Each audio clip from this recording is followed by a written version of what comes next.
नमस्ते दोस्तों। और बताओ क्या हाल चाल है। आजकल तो आप लोग लगता है आईपीएल में बिजी होंगे। यहाँ पे क्या है कि अगर आपको इंडिया चैनल देखने हैं तो अगर आप इंडिया से आ रहे हैं तो अपने साथ सेट बॉक्स लेके आइए और उसको चार्ज कराइए और देखिए।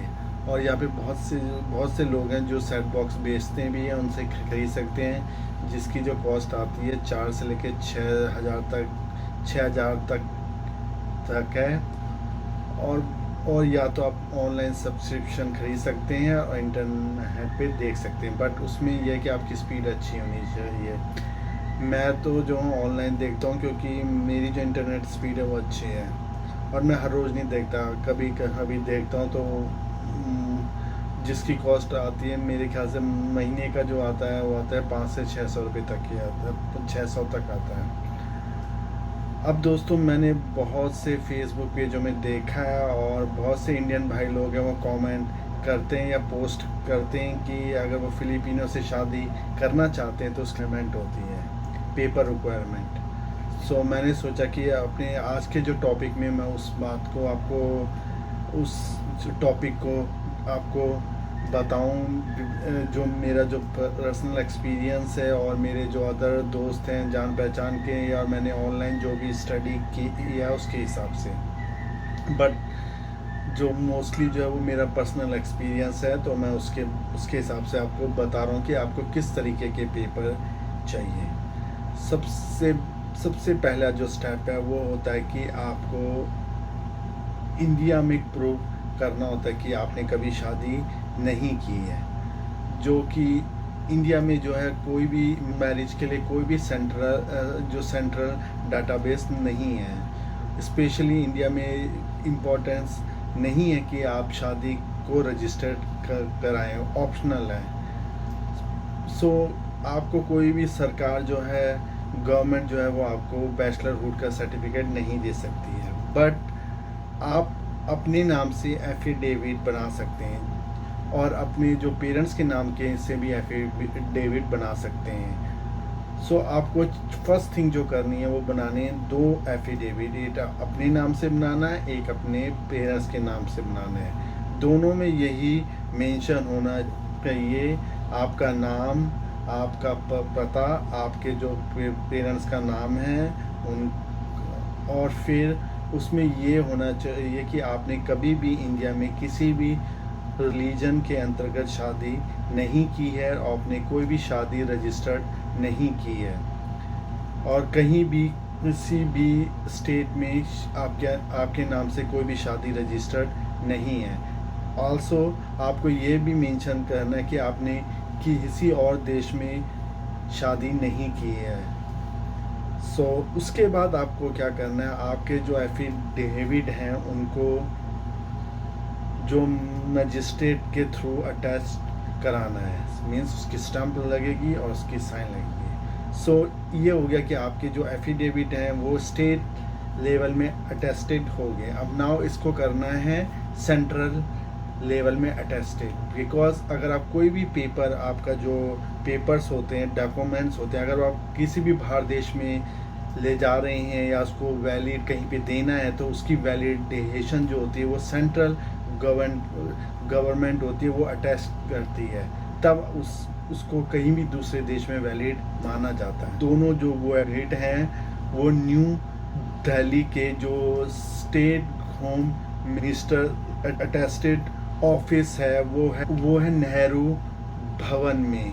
वहाँ पे क्या होता है कि जितने भी पेपर होते हैं वो अटेस्टेड होते हैं। पहले क्या था, वहाँ बहुत से लॉयर बैठते थे जो आपसे एक डॉक्यूमेंट की फ़ीस जो है वो 500 से 1000 रुपया तक लेते थे, और फिर वो आपको देते थे टाइम और डे कि कब आना है, तब उस दिन आपको वो अटेस्टेड डॉक्यूमेंट मिल जाता था। अब क्या है कि जो उनकी कुछ चुनिंदा एजेंसियां हैं जो आपको उनके थ्रू जो है वो डॉक्यूमेंट अटेस्टेड करवाने हैं। आप ऑनलाइन जाके सर्च कीजिए कि कौन कौन सी जो एजेंसियां हैं जो डॉक्यूमेंट अटेस्टेड करती हैं, उनके थ्रू आप जो है वो अपने दोनों डॉक्यूमेंट जो है वो अटेस्टेड करा सकते हैं। उसके बाद जब आप फिलीपीन आते हैं शादी करने के लिए तो अपने साथ वो दोनों जो एफिडेविट है वो लेके और साथ में अपने जो माता पिता की जो आईडी है, इंडियन आईडी है, उसकी 2 फोटोकॉपी भी लेके आइए। अब जो दूसरा है स्टेप है वो है आपको जब फिलीपीन में पहुंचते हैं तो आपको क्या करना है। अब जब आप फिलीपीन में पहुंचते हैं तो आपका जो जो सबसे इम्पोर्टेंट स्टेप है वो है कि इंडियन एम्बेसी से यहाँ पे लीगल कैपेसिटी का सर्टिफिकेट लेना। अगर आपके पास वो सर्टिफिकेट नहीं है आप शादी नहीं कर सकते हैं। तो ये जो सबसे इम्पोर्टेंट है, मैरिज जो लीगल कैपेसिटी का सर्टिफिकेट इंडियन एम्बेसी से लेना। सो उसके लिए रिक्वायरमेंट होती है, फर्स्ट आपको और आपकी फियांसे जो है उसको यहाँ के जो नेशनल स्टैटिक ऑफिस से CENOMAR means certificate of no marriage के लिए अप्लाई करना पड़ेगा। उसका मतलब ये है कि यहाँ पे जो एनओसी नेशनल सर्टिफिकेट ऑफिस है वो अपने डाटा बेस में चेक करता है कि आपके नाम से, उसके नाम से, डेट बर्थ और एवरीथिंग की इनमें से किसी एक की कोई शादी पहले यहाँ पे फिलीपीन में तो रजिस्टर्ड नहीं हुई है। अगर नहीं हुई है तो वो आपको एक सर्टिफिकेट देते हैं जिसे कहते हैं सीनोमार, CENOMAR मीन्स सर्टिफिकेट का CE of no and O marriage, certificate of no marriage. आप दोनों को सर्टिफिकेट मिल जाएंगे। उसके बाद आपको एक एफिडेविट, जॉइंट एफिडेविट दोनों के नाम से बनाना है कि हम दोनों शादी करना चाहते हैं। उसमें कुछ लिख दीजिए कि आप दोनों मिले कैसे और आप दोनों शादी करना चाहते हैं कौन सी डेट को, और जो भी आपका मंथ हो थोड़ा एक्सप्लेन कीजिए अभी जो पॉइंट। और देन आपको एक अनदर सर्टिफिकेट जो एफिडेविट है वो उसके आपकी जो फियांसे उसके पेरेंट्स के नाम से भी बनाना है कि उसके जो पेरेंट्स है वो आपको कि मैं अपनी बेटी की शादी की जो वो है अलाउ करता हूँ इंडियन सिटीजनशिप से, उसका आपका नाम, एड्रेस और ये सब। सो एफिडेविट।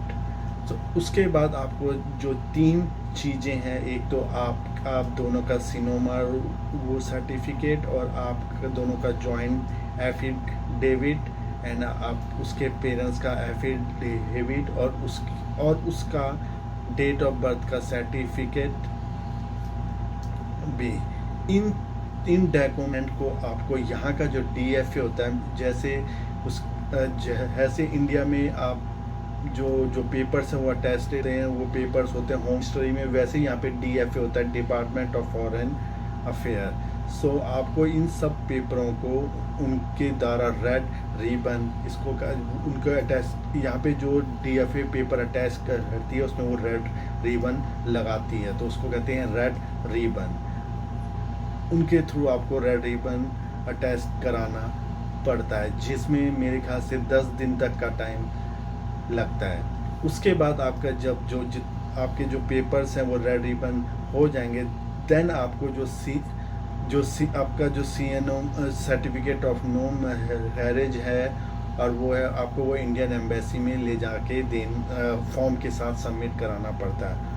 उसके बाद जो इंडियन एम्बेसी है वो आपको सर्टिफिकेट लीगल कैपेसिटी का जो सर्टिफिकेट है वो देती है।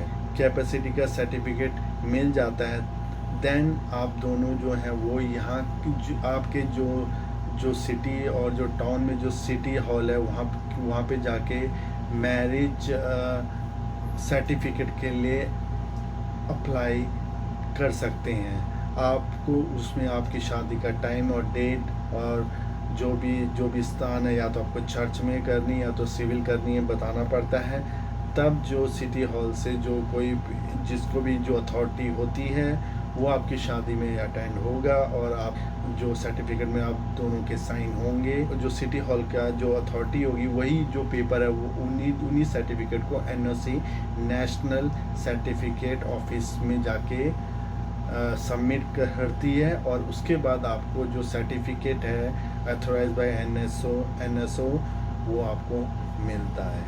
उसी सर्टिफिकेट की रिक्वायरमेंट आपको पड़ती है तब जब आप यहाँ के लिए TRV वीज़ा अप्लाई करते हैं। सो दोस्तों, कंप्लीट प्रोसेस में फिलीपींस में ही आपको आई थिंक 30 डेज़ आप ले सकते हैं पेपर वर्क और थिंग्स। एक्चुअली पेपर वर्क जो है वो इतना हार्ड नहीं है। मेरी जो टिप्स हैं वो लाभदायक लगी होंगी। Please like my video and subscribe my channel. Thank you.